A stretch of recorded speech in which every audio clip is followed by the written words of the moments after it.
Meu muito obrigado a Deus em primeiro lugar, a oportunidade e o privilégio e a responsabilidade de estudar e ensinar e propagar a sua palavra. Amém?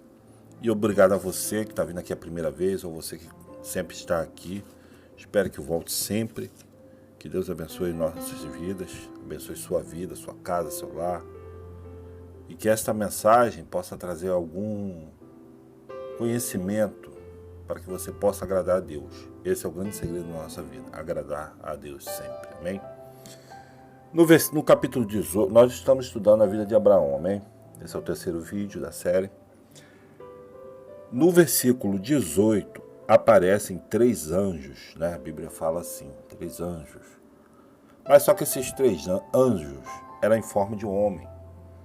A Bíblia não fala se realmente eram anjos ou se eram homens que tiveram o nome de anjos por estar ali representando Deus.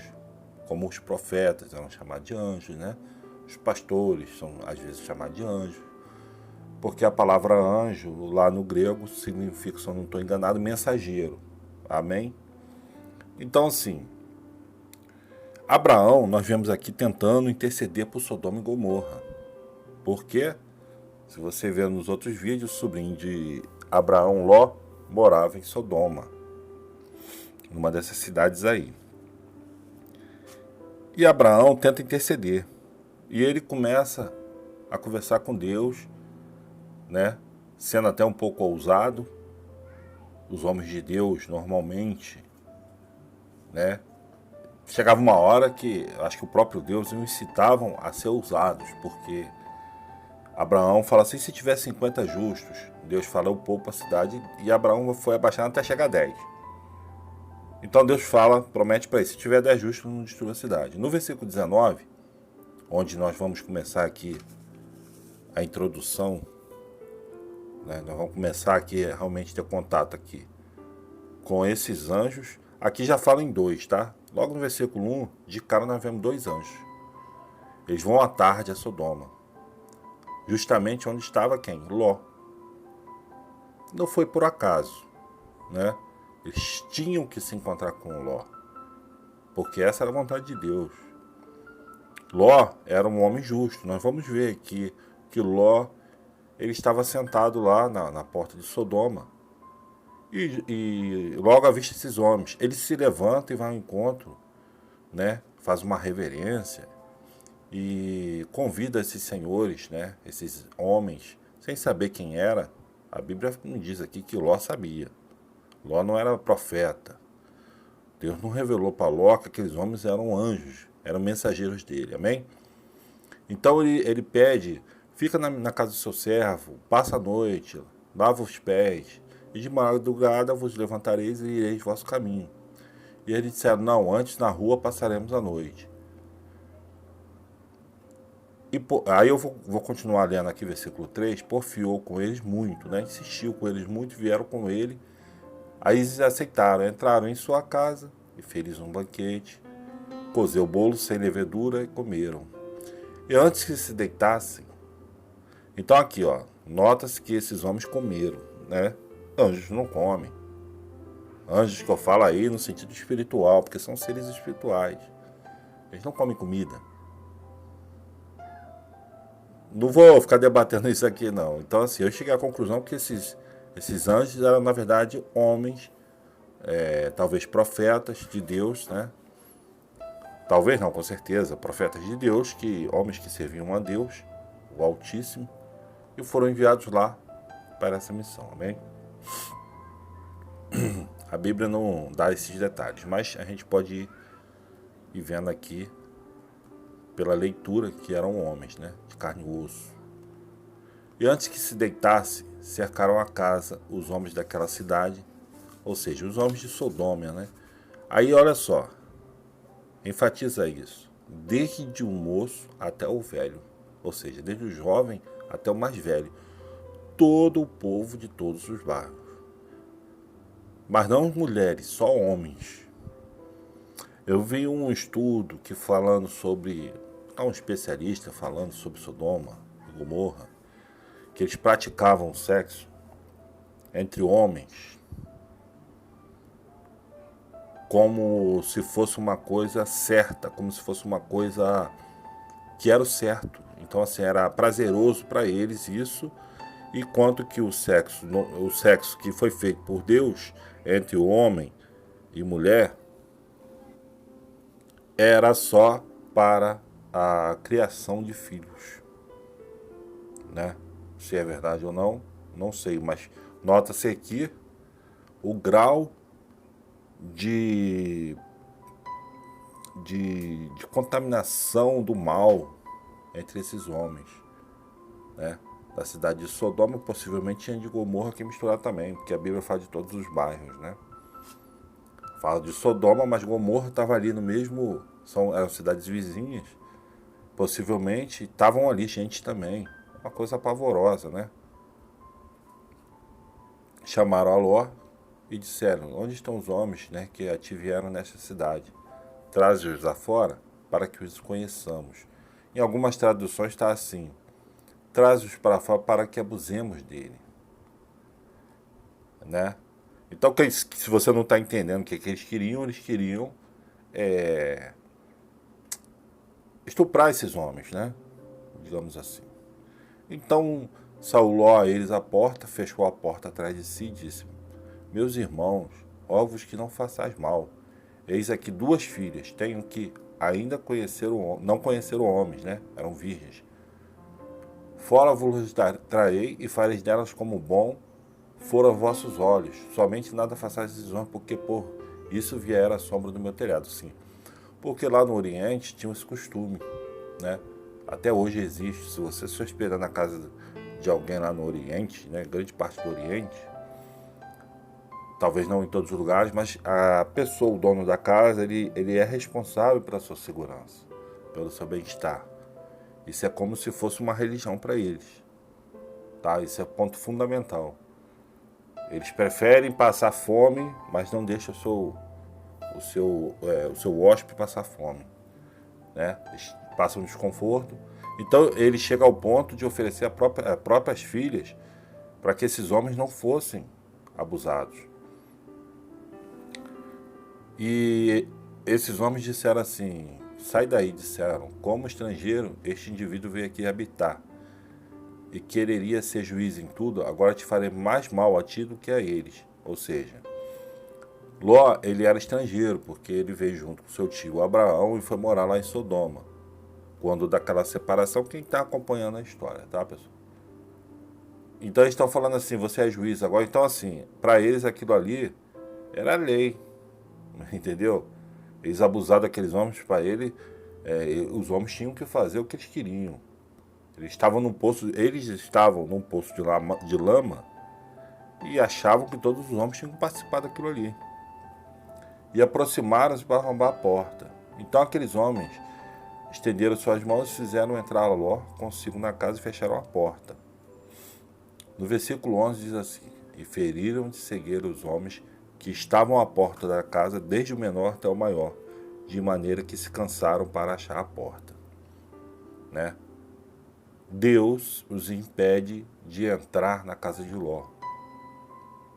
Possivelmente eles matariam a todos. Eles falaram que ia fazer mais mal do que o estupro, só morte, né? E Deus não deixa. Importante, como é importante nós confiarmos em Deus.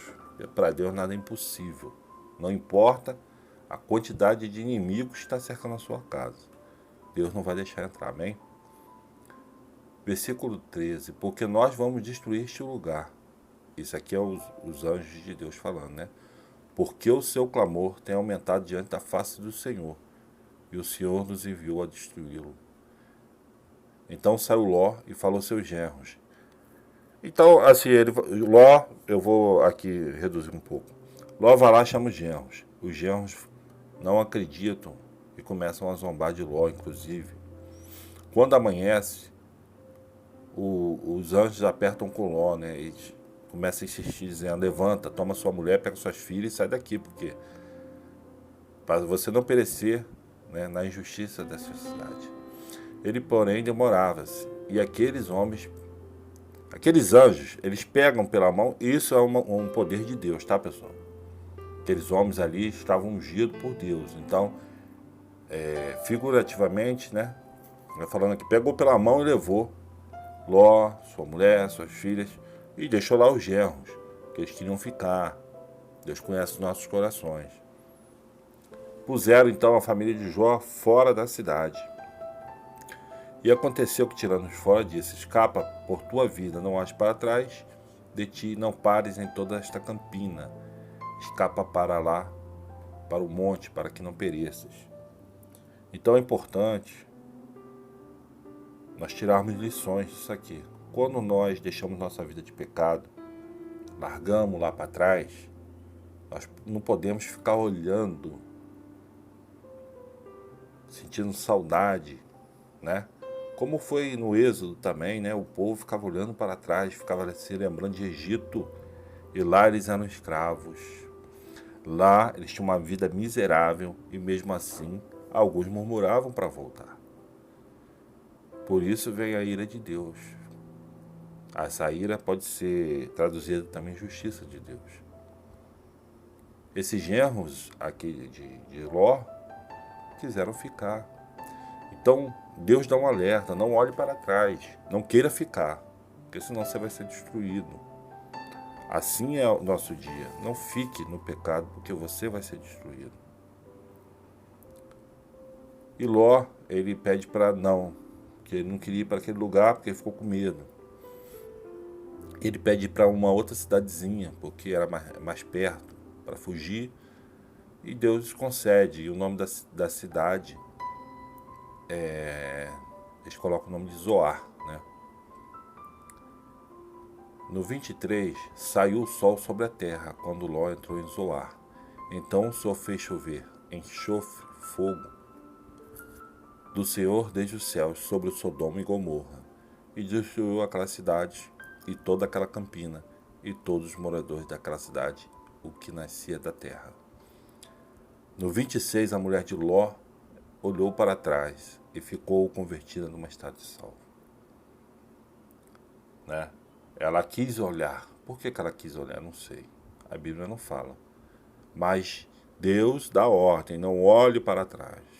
Não queira sentir saudade, não queira voltar.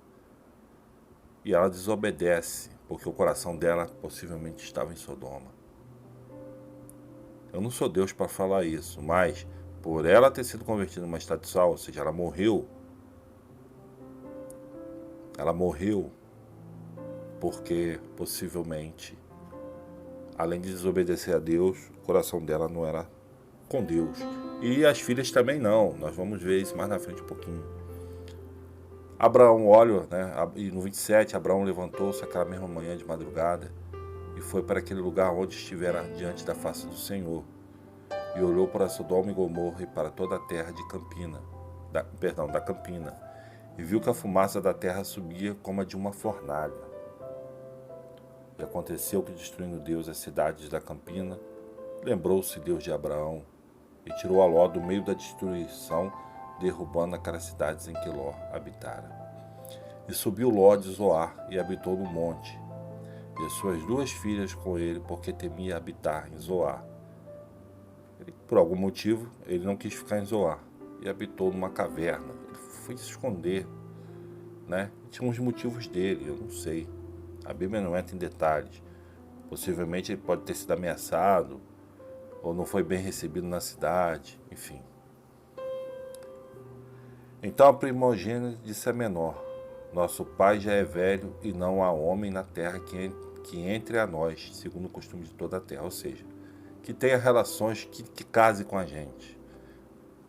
Mas essa primogênita, ela induz a menor também, né, a mais nova, a fazer a mesma coisa. Então elas cometem um grave pecado. Elas não confiam em Deus. Os corações dessas mulheres não estavam com Deus. Ora, elas possivelmente haviam ouvido falar do Senhor, o Deus de Abraão,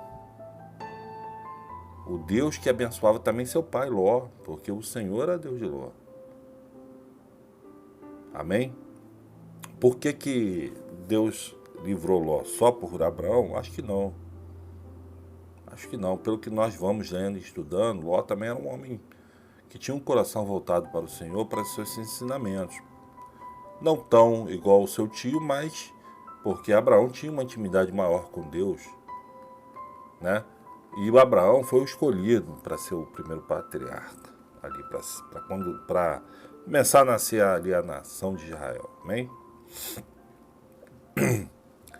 Então ela vai e embriaga seu pai, né, com vinho, para que engravidasse e desse descendência ao pai. E a menor faz a mesma coisa. Em consequência disso, né, desses filhos, a primogênita teve um filho e chamou Moabe. É o pai dos Moabitas até o dia de hoje. E a menor chamou-lhe Ben-Ami, que é o pai dos filhos de Amon até o dia de hoje. Consequências desse pecado grave. Tanto os Moabitas como os Amonitas, ou filhos de Amon, foram povos extremamente prejudiciais a Israel, no sentido de ser inimigos de Israel. Eu vi um estudo aqui de Denis Alan, não conheço, achei aqui na internet. Então fala sobre Moabe, Amon e Sodoma. Eu gostaria de ler rapidamente, né? Ele fala aqui sobre a destruição de Sodoma e Gomorra. Ele fala que tem residentes de Sodoma que escapam da destruição, que é Ló e suas 2 filhas. Essas filhas, porém, ainda não confiavam no Senhor e cometeram um grave pecado logo depois de saírem da cidade. Fizeram seu pai ficar bêbado. Tiveram relações com ele para engravidar. Mais embaixo desse estudo diz assim: vários dos profetas do Antigo Testamento citaram os Moabitas e Amonitas, quase sempre em mensagens de julgamento e castigo por causa dos pecados desses povos. Eles herdaram aquele espírito ruim que tinha naquela cidade de Sodoma e Gomorra. E foram filhos de pecado também, né? Não necessariamente os filhos são culpados pelos pecados do pai, mas aqueles povos continuaram com aquelas práticas. E inventaram outras piores, que, por exemplo, eles adoravam, os amonitas adoravam um deus aqui, e possivelmente os moabitas também, um deus similar a um deus chamado Maloque, né, um falso deus lá que sacrificava os filhos, exigia sacrifício humano, muitas vezes o primogênito. Então, assim, eu vou continuar a leitura aqui. Em Sofonias 2, 8, 9, profeta Sofonias, os profetas chamados menores, aí no estudo assim, uma sentença especialmente interessante se encontra em Sofonias, o livro de um profeta que pregou mais de 600 anos antes de Cristo, né? Antes de Jesus Cristo. Deus disse, por meio desse servo, ouvi o escândalo de Moabe e as injuriosas palavras dos filhos de Amon, com que escarneceram do meu povo e se acabaram contra o Senhor dos Exércitos, o Deus de Israel. Moabe será como Sodoma, e os filhos de Amon como Gomorra, campo de urtiga, poços de sal e assolação perpétua. O restante do meu povo os saqueará, e os sobreviventes da minha nação os possuirão. Porque aqueles descendentes de Sodoma, filhos de Ló com suas filhas.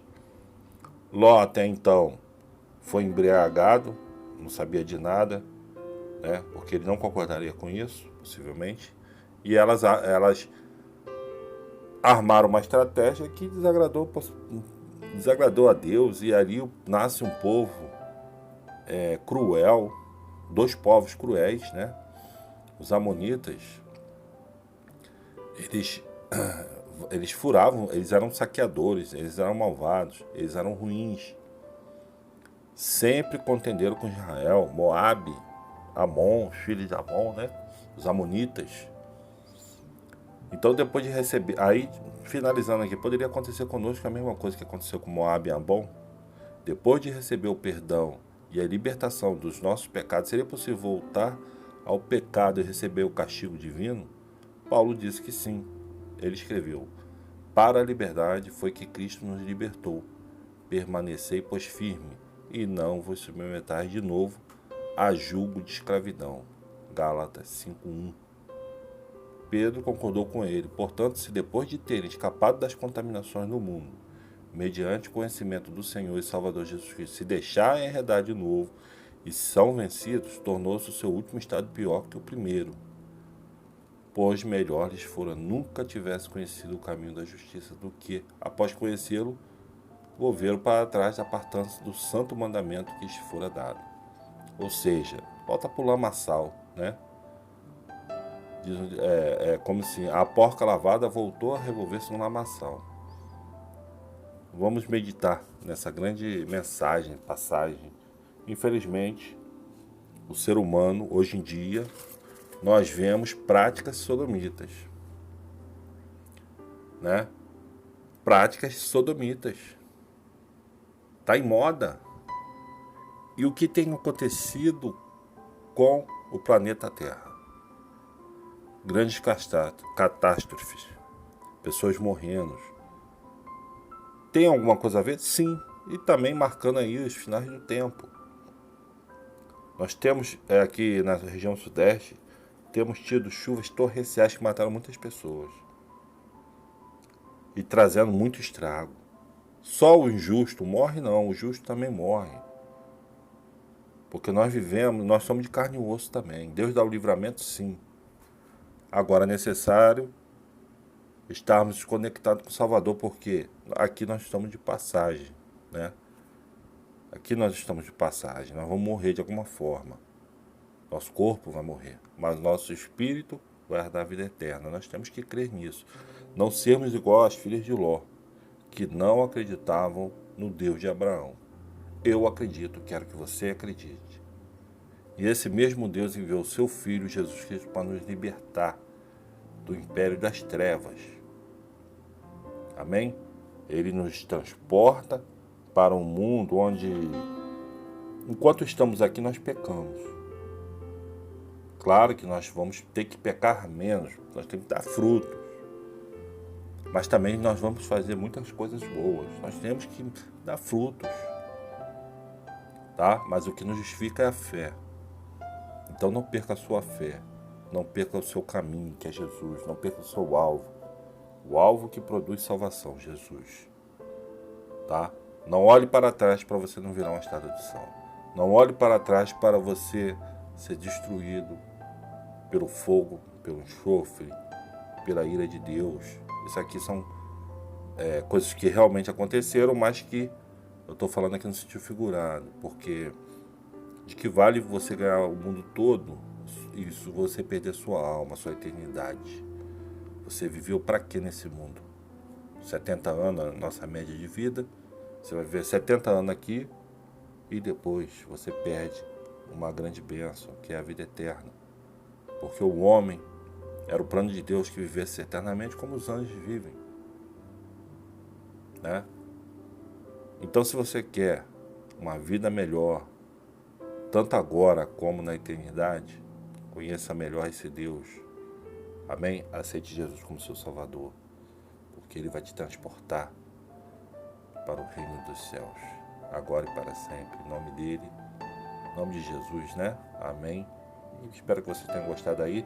No próximo vídeo eu vou estar encerrando, né? Se Deus permitir, a história de Abraão. Amém?